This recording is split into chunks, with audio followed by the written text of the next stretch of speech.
Welcome back to the Reliest Reviews. Today's review is focused on 2021 movie entitled No Time to Die, the 25th installment of the James Bond series. And the official synopsis of No Time to Die is: James Bond has left active service. His peace is short-lived when Felix Leiter, an old friend from the CIA, turns up asking for help, leading Bond onto the trail of a mysterious villain armed with dangerous new technology. And before I give up my review, please like and subscribe and comment and tell me what I should review next. And when it comes with the movie No Time to Die, I felt like this was a good movie. A bittersweet ending to Daniel Craig as James Bond. And here is my review on this movie. The characters will always be good in James Bond.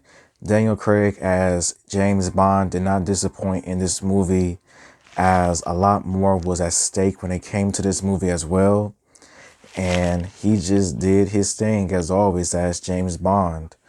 Moneypenny, Q, M, they are all back once again. They did not disappoint. And I felt like many of the new characters that were introduced in this movie, they were pretty good as well. I really did like Ana de Armas' character as Paloma, who you would consider the Bond girl of the movie. Although her role was short, which kind of sucked, she definitely did leave me with a good impression of her character, as she knew how to fight. She was willing to get down, and I really did like her character a lot. Lashana Lynch as Nomi, I liked her character as well, as, yeah, she was the new 007. They was dead wrong for giving her the title of 007. But I get as in why they did it, because obviously, like, Naomi, she wasn't bad. At first, I found her to be like a little bit too cocky of herself because she was the new 007. But as the movie kept progressing forward, I started to like her character a lot more.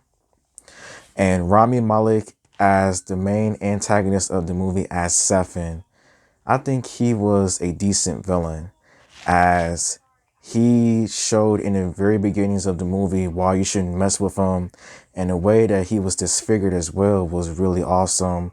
But I always enjoyed Rami Malek because he's a crazy individual. If you haven't seen the show Mr. Robot, then you're definitely missing out on all of that.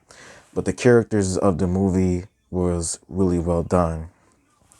I felt like the story this time, it was pretty good when you look at it. When it came to many different elements that was revealed and everything, like, I think the story and how it was told and how there was some surprising revelations and some surprising reveals as well, it was pretty good. Like, I didn't have a problem with it. I felt like this movie was a lot more bold when it came to some of the decisions that they make.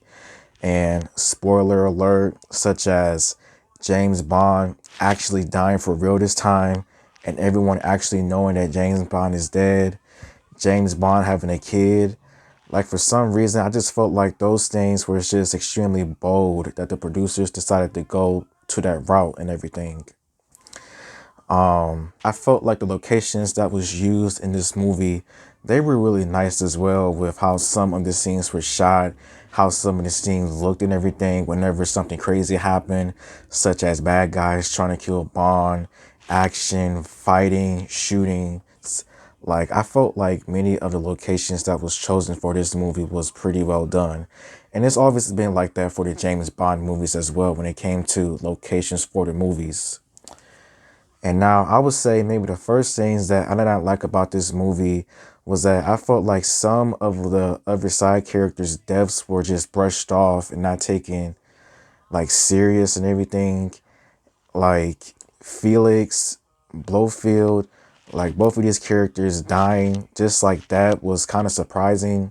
And it just happened, and it was just like that. Like, after the fact, like, nobody was talking about it.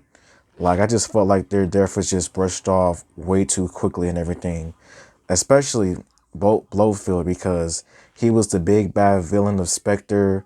And with him gone, does that mean that Spectre is gone as well?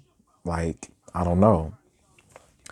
Another thing that I did not like about this movie was that I felt like the main antagonist, Rami Malek as Stefan, was underutilized. Like, I felt like he wasn't in the movie as enough I wanted him to be. Like, he was there in the very beginning of the movie, but after that, we only see him in like bits and pieces throughout the entire movie, and in a lot during the final act as well. Like, I just felt like he wasn't in the movie enough, and they just underused his character because I felt like he could have done a lot more damage than what he was doing with this crazy virus and everything else. And when it came to the ending of the movie, I was really shocked, and I was just really shocked that they actually went that route of just James Bond getting killed off, getting put on a t-shirt and everything. And whatever happens next for the Bond films, Bond 26, I do not know. Only time will tell, but it was a good movie, and the ending was definitely bittersweet for Daniel Craig's James Bond and for everyone else as well.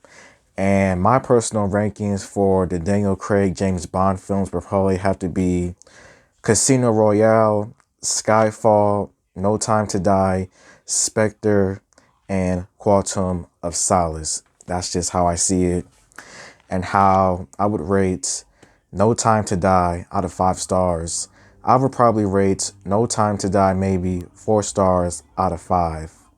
So thank you for watching, and until next time, goodbye.